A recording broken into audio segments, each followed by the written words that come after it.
Salut l'équipe, une petite vidéo loin de la France et au soleil. Désolé les gars, je vous ai pas fait de vidéo depuis samedi, hein, mais je préfère être au soleil, profiter de faire du wakeboard, de bronzer, de faire du snorkeling, mais quand même une petite vidéo pour vous, pour se rappeler où est-ce qu'on en est sur BTC. Et on va parler des narratifs qui vont exploser si on a enfin une alt season. J'espère que vous êtes prêts et que vous allez bien. Le BTC il perd 1%, là on est à 96 000 $. Ether qui est bien en forme aujourd'hui. On est quasiment à 2008, on prend 3,7%. Le reste de l'Europe c'est mitigé. Il y a des bonnes perfs, il y a des contre-perfs. On a par exemple Missile Sol qui a flippé avec BNB qui perd quasiment 5%. ADA est en forme aujourd'hui, plus 6%. Qu'est-ce qu'on a d'autre? Rien de très intéressant. LTC lui il perd 3,7%. Et dans le bas du top 50, belle perf de PP qui prend 5%, AV qui prend 6%, plutôt des dinosaures là qui pump.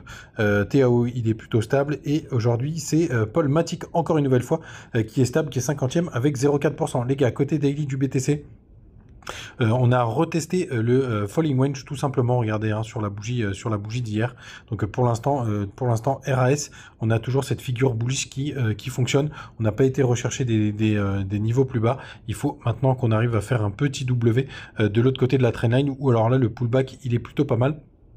On pourrait enfoncer jusqu'à 95 500 du côté du RSI. Pareil, on est en train de faire un pullback sur la zone. Donc tout va bien de ce côté-là, même si on retrace un petit peu. Et si on regarde sur les petits time frames là du côté de BitGet, on voit que c'est très joli aussi. On a touché la trendline et on a tout simplement fait un pullback sur ce petit canal.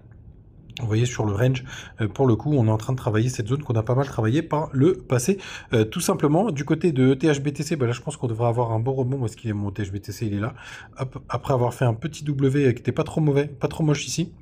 Vous voyez, on fait des W dans des W. On a même été chercher un nouveau plus haut. Est-ce que enfin ETH va se retourner? J'en sais rien les gars. Mais il serait temps. Mais en tout cas là c'est plutôt joli. C'est plutôt joli ce qu'on est en train de voir. Si je me fous en weekly, parce qu'on est lundi, donc on a eu la clôture hier.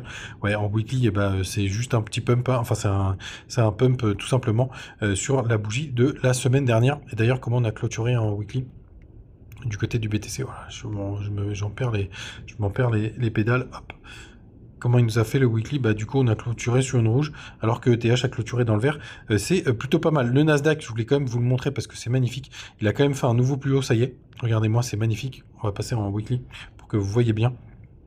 Vous voyez, nouveau plus haut. Alors pour l'instant on se fait rejeter, mais la bougie de la semaine dernière elle était quand même dantesque. Donc maintenant ce serait bien que BTC nous fasse la même chose, hein, parce que là il commence à se décorréler du Nasdaq. C'est pas terrible, mais bon, après si range ça suffit largement. Du côté de la Bitcoin de nuance, on est revenu tester la zone de trendline qui est juste là, le milieu de canal. Donc tout va bien aussi de ce côté-là. Là, le Bitcoin comme ne fait que retracer là ces derniers jours. Là, ça fait quand même ouais, ça fait quand même une dizaine de jours qu'on retrace là depuis le 17 février. Ça fait 10 jours, un peu plus. Donc ça fait vraiment plaisir. Le total 3, lui, comment il est? Il est toujours pas passé de l'autre côté de cette trendline. Attends, passer en weekly. Donc on est toujours en train de tester cette trendline en weekly. C'est même plutôt propre. On la travaille de très près. Mais est-ce qu'on a été la rejoindre? Ouais, parfaitement. Voilà, je savais bien qu'il y avait une mise à jour, une petite mise à jour à faire. Ah tiens, on a notre trendline du P-Cycle qui fonctionne très bien en daily aussi. Je vous l'avais montré sur un graphique il n'y a pas longtemps. Et pour l'instant, vous voyez, on se fait encore rejeter par la trendline. Mais bon, à force de la taper plusieurs fois, là, il y a une grosse zone de résistance. Mais à un moment donné, on espère qu'on va passer de l'autre côté. Enfin, allez les gars, avant de parler du sujet, n'hésitez pas, vous avez les liens du côté de BitGet, de BingX, de Bitmart, de Mexc et de Crypto.com. Twitter, même si je ne tweete pas des masses, pendant les vacances, j'essaye de vous montrer quelques petits trucs quand ça passe devant moi. On n'a toujours pas atteint les 102 000 $, vous savez, que je les attends avec impatience. Et je voulais vous reparler des narratifs qui allaient exploser, parce que je vous avais dit que je vous reparlerai d'OM qui a fait des belles performances. Mantra, donc pour moi, les narratifs qui vont bien exploser, et d'ailleurs, ça a été à peu près dans cet ordre-là. Souvenez-vous, si on revient en mars 2024, pardon, les RWL gaming avaient pas trop mal marché. Alors pour le gaming, je serais pas surpris que ce soit concomitant avec la sortie du nouveau GTA.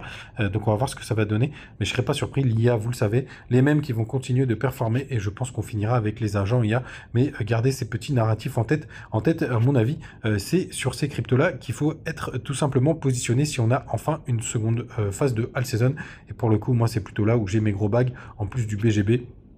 puisqu'il nous a fait des belles perfs, et je pense qu'il va continuer. Les gars, n'hésitez pas à me dire si vous avez des petits sujets que vous voulez qu'on voit pendant les vacances, parce que c'est quand même calmos. J'essaye de vous faire des vidéos quand même de temps en temps, je vais essayer de vous les faire tous les jours, mais ça dépend aussi de ma journée. En tout cas, j'espère que vous allez bien pendant ce marché, mais c'est vrai qu'il est très très chiant là, quand même, quand on regarde...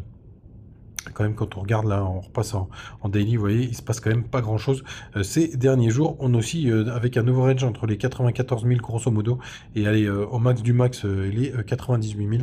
Donc on se fait un peu chier. Il faut en profiter. Moi, je continue de faire quand même un peu de ménage là sur mes cryptos. Allez les gars, je vous laisse. À bientôt, à demain j'espère et pire après-demain. Ciao.